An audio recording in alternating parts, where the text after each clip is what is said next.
नमस्कार, 100% समाचारमा स्वागत छ। म प्रतिमा। सुरु गरौं 100% समाचार। राष्ट्रपति विद्यादेवी भण्डारी र प्रधानमन्त्री केपी शर्मा ओली बीच भेटवार्ता। राष्ट्रपति भवन शीतल निवासमा आइतबार भएको भेटमा पछिल्लो समसामयिक परिस्थितिका बारेमा भएको हो छलफल।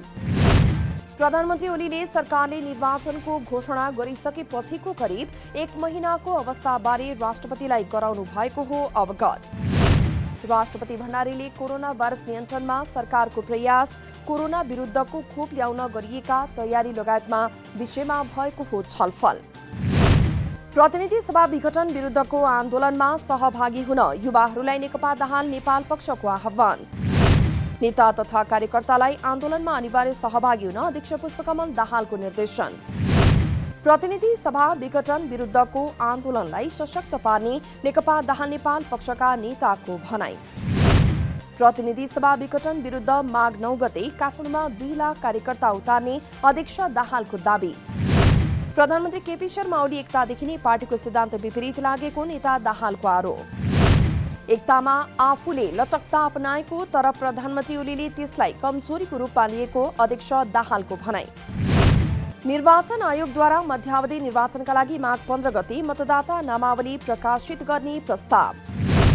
प्रधानमन्त्री केपी शर्मा ओलीले गत पौष 5 गते प्रतिनिधि सभा विघटन गरेर वैशाख 17 र 27 गते मध्यावधि निर्वाचनको गर्नुभएको थियो घोषणा।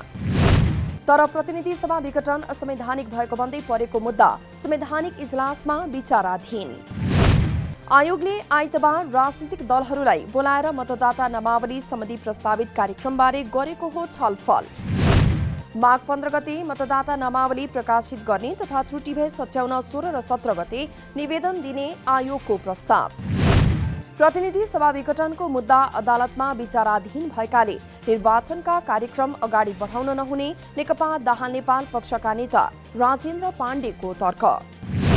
जनताको पक्षमा काम गर्न नसक्ने नेतालाई जनताले पाखा लगाउने उपप्रधानमन्त्री ईश्वर पोखरेलको भनाई।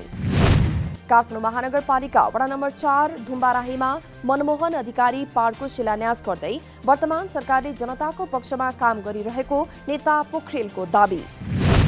मुलुकमा देखिएको राजनीतिक अस्थिरताको फैसला जनताले गर्ने उपप्रधानमन्त्री पोखरेलको भनाई। कार्यक्रममा सार्वजनिक स्थानको पहिचान गरी सार्वजनिक हितमा प्रयोग गरिने काठमाडौँ महानगरपालिकाका प्रमुख विद्यासुन्दर शाक्यको भनाई। प्रदेश नम्बर 2 मा सोमबार सार्वजनिक बिदा दिने प्रदेश सरकारको निर्णय। बलिदानी दिवसको अवसरमा सोमबार प्रदेशभर सार्वजनिक बिदा दिइएको मुख्यमन्त्रीको सञ्चार सचिवालयद्वारा जानकारी। मध्यस्थ आन्दोलनको क्रममा शहादत प्राप्त गरेका शहीदहरूको सम्झनामा प्रत्येक वर्ष माघ 5 गतेको दिन बनाउने गरिन्छ बलिदानी दिवस। पहिलो मधेस आन्दोलनका क्रममा सिराहाको लाहानस्थित रमेश महतोको शहादत प्राप्त गरेको स्मरणमा माघ 5 गते मनाइन्छ बलिदानी दिवस। गत पौष 2 गते उच्च अदालत दिपायलले जन्मकैदको सजाय सुनाएपछि अर्धभूमिगत रहेका थारू नेता लक्ष्मण थारूले सरकारले बोलाएको वार्तामा नजाने।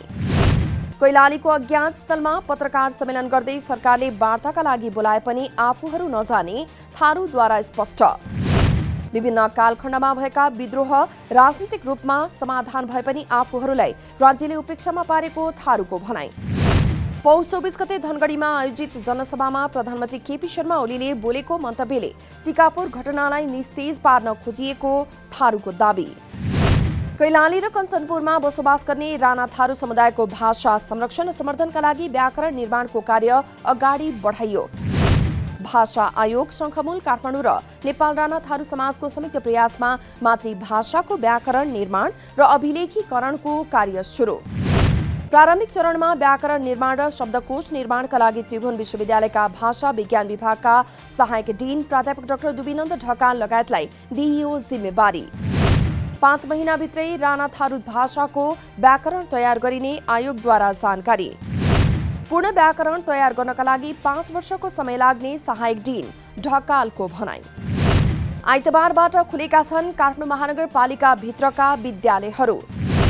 कोरोना संक्रमणको कारण गत चैत्र 11 गतेदेखि बन्द रहेका काठमाडौँ महानगरपालिका भित्रका विद्यालयहरू खुले। भौतिक दूरी कायम गरेर स्वास्थ्य मापदण्ड पूरा गर्न सक्ने विद्यालयहरू सञ्चालनमा। कतिपय विद्यालयले 2 शिफ्टमा कक्षा सञ्चालन गरेपछि घटेको छ विद्यार्थीहरूको चाप। काठमाडौँका केही विद्यालयहरू खुले पनि सम्पूर्ण विद्यालय खुल्न भने अझै केही दिन लाग्ने। कतिपय विद्यालयले भने पूर्व तयारी गरिरहेको र काठमाडौँ महानगरको औपचारिक पत्र कुर्दै। नेपालमा थप 266 जनामा कोभिड-19 को संक्रमण पुष्टि भएको स्वास्थ्य तथा जनसङ्ख्या मन्त्रालयद्वारा जानकारी। यो सँगै नेपालमा संक्रमण पुष्टि हुनेको संख्या 2,67,322 पुगेको मन्त्रालयको तथ्याङ्क। पछिल्लो 24 घण्टामा थप 5 जना संक्रमितको मृत्यु भएको मन्त्रालयको तथ्याङ्कमा उल्लेख। यो सँगै नेपालमा कोभिड-19 को संक्रमणबाट मृत्यु हुनेको संख्या 1,959 पुगेको मन्त्रालयद्वारा जानकारी। हालसम्म नेपालमा संक्रमित मध्ये 2,61,444 जना संक्रमण मुक्त भएको मन्त्रालयको तथ्याङ्क। हाल नेपालमा 3,919 जना सक्रिय संक्रमित रहेको मन्त्रालयद्वारा जानकारी। कोरोना भाइरसको संक्रमणबाट विदेशमा थप 2 जना नेपालीको मृत्यु। यो साता युकेमा 1 जना र साउथ अफ्रिकामा 1 जनाको मृत्यु भएको गैर आवासी नेपाली संघ एनआरएनए-द्वारा जानकारी। यो सँगै कोरोना भाइरसबाट विदेशमा 20 देशमा 319 नेपालीको मृत्यु भएको संघ अन्तर्गतको स्वास्थ्य समितिको तथ्याङ्क।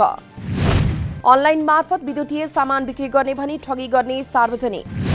प्रहरी परिसर ललितपुरद्वारा पत्रकार सम्मेलन गरी ठगी गर्ने 2 जना सार्वजनिक।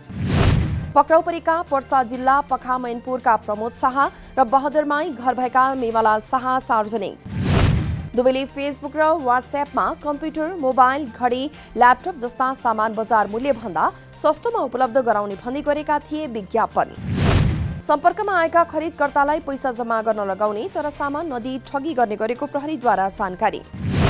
विभिन्न अनलाइन फेसबुक तथा अन्य नेटवर्कमा विभिन्न प्रलोभन देखाउने विज्ञापन गर्ने गिरोह सक्रिय रहेको भन्दै सचेत रहन प्रहरीको आग्रह। 10 वटा चोरी मुद्दामा काठमाडौँ जिल्ला अदालतले 58 वर्ष कैद फैसला गरिएका फरार अभियुक्त 15 वर्षपछि पक्राउ। महानगरीय अपराध महाशाखाबाट खटिएको टोलीद्वारा दोलखा भीमेश्वर नगरपालिका वडा नम्बर 8 स्थायी ठेगाना भएर हाल काठमाडौँ 6 बौद्ध बस्ने दीपक श्रेष्ठ पक्राउ। काठमाडौँ जिल्ला अदालतले 2063 पौष 23 गते गरेको थियो श्रेष्ठलाई 58 वर्षको कैद फैसला। कैलालीमा अभियान सञ्चालन गरेर खरिद गरिएको शव वाहन टिकापुर अस्पताललाई हस्तान्तरण। आइतबार टिकापुर सरोकार समूह र ह्युम्यानिटी फाउन्डेसन नेपालले अस्पताललाई हस्तान्तरण गरेको हो शव वाहन। शव वाहन खरिदका लागि सामाजिक सञ्जाल मार्फत आर्थिक सहयोगको घोषणा गर्दा विश्वभरि छरिएर रहेका धेरै व्यक्तिहरूले साथ दिएको समूहका संयोजक अर्यालको भनाई। नाडेप लघुवित्त वित्तीय संस्थाका सञ्चालक समितिका अध्यक्ष सहित 6 जना र प्रमुख कार्यकारी अधिकृतलाई नेपाल राष्ट्र ब्याङ्कको कारबाही। लाखौं रुपैयाँको आर्थिक अनियमितता गरेको र व्यवस्थापन चुस्त दुरुस्त पार्न नसकेको भन्दै संस्थाका सञ्चालक एवं व्यवस्थापन समूहका पदाधिकारी परेका हुन् कारबाहीमा। धादिङको गजुरीमा केन्द्रीय कार्यालय रहेको घ वर्गको इजाजत प्राप्त संस्थाका सञ्चालक समितिका अध्यक्ष पीताम्बर प्रसाद आचार्य सहित 6 जना नेपाल राष्ट्र ब्याङ्कको कारबाहीमा। सञ्चालक समितिका वेद प्रसाद शिवाकोटी, हरिकृष्ण सुवेदी, विनोद कुमार शर्मा, सोफिया आचार्य नेपाल, विवेक कणेल र सीईओ उपेन्द्र बहादुर कार्कीलाई ब्याङ्कले गरेको हो कारबाही। आर्थिक अनियमितता गरेको रकम असुल उपर गरी केन्द्रीय ब्याङ्कले गरेको हो कारबाही। डिप्रोक्स लघुवित्त वित्तीय संस्थाले नाडेप लघुवित्त वित्तीय संस्थालाई प्राप्ति अर्थात् एक्जिबिसन गर्नको लागि पौष 15 गते सम्झौता पत्रमा गरेको थियो हस्ताक्षर। नेपाल मैदा उद्योग संघको 22औं वार्षिक साधारण सभाबाट कुमुद कुमार दुग्गड आगामी 2 वर्षको लागि अध्यक्ष पदमा निर्विरोध निर्वाचित। आयातित मैदासँग प्रतिस्पर्धा गर्न भ्याट छुट हुनुपर्ने, मैदा आयात बन्देज गर्नुपर्ने संघको माग। सभाले विभिन्न 8 बुँदे मागपत्र सरकारलाई पेश गर्ने। आयातित मैदासँग प्रतिस्पर्धा गर्न भ्याट छुट हुनुपर्ने, मैदा आयात बन्देज गर्नुपर्ने संघको माग। कच्चा पदार्थ गहुँ र तयारी वस्तु मैदा आयात गर्दा भन्सार मूल्याङ्कन कमसे कम 2 तहले फरक हुनुपर्ने, गहुँ आयातमा कृषि सुधार शुल्कलाई घटाएर 1% हुनुपर्ने माग। मैदा निर्यातमा दिँदै आएको निर्यात अनुदान 5% कायम हुनुपर्ने संघको माग। भोजपुरको टेङ्केमयू गाउँपालिका वडा नम्बर 8 गोगने सलेनीमा शम्भु नेपालले गरिरहेका छन् व्यावसायिक ड्रागन फ्रुटको खेती। भोजपुरमा पहिलो पटक ड्रागन फ्रुट खेतीको सुरुवात गरेका नेपालको वार्षिक 50 लाख आमदानी गर्ने लक्ष्य। हाल करिब 1500 पिलरमा ड्रागन फ्रुट रोप्नु भएको छ भने 2500 पिलरमा ड्रागन फ्रुट लगाउने नेपालको लक्ष्य।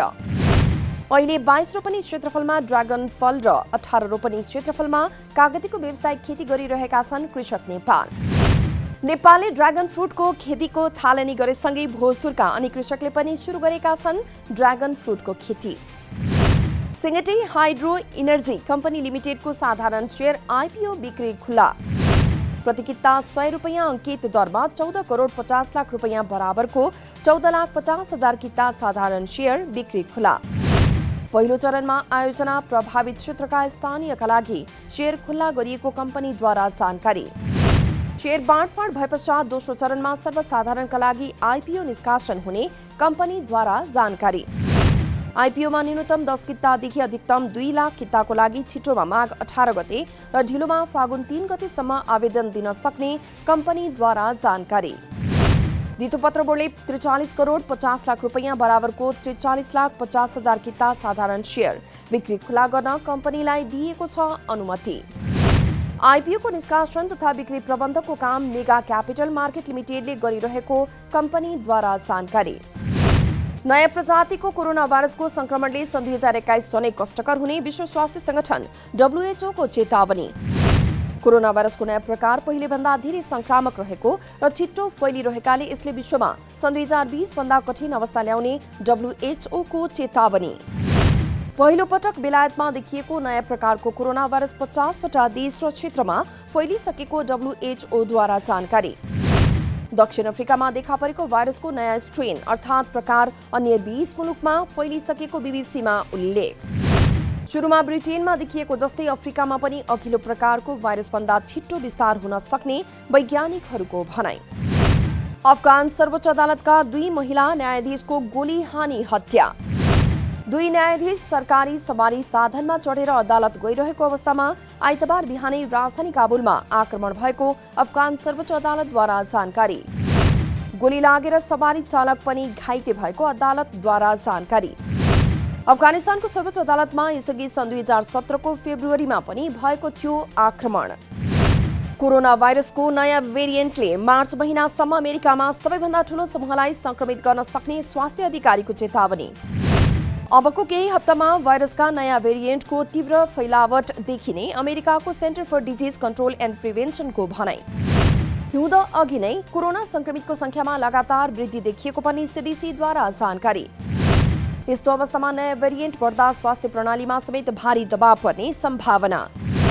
कोरोना विरुद्धको अहिलेको खोप नयाँ भेरिएन्टमा खासै प्रभावकारी नहुने केही विशेषज्ञको आशंका। प्रधानमन्त्री कप राष्ट्रिय पुरुष क्रिकेट प्रतियोगितामा बागमती प्रदेशको सहज जित। पुलिसले दिएको 112 रनको सामान्य लक्ष्य बागमतीले 34 ओभर 4 बलमा मात्र 3 विकेट गुमाएर गरेको थियो पूरा। 100% समाचार अहिलेलाई यति नै। नमस्कार।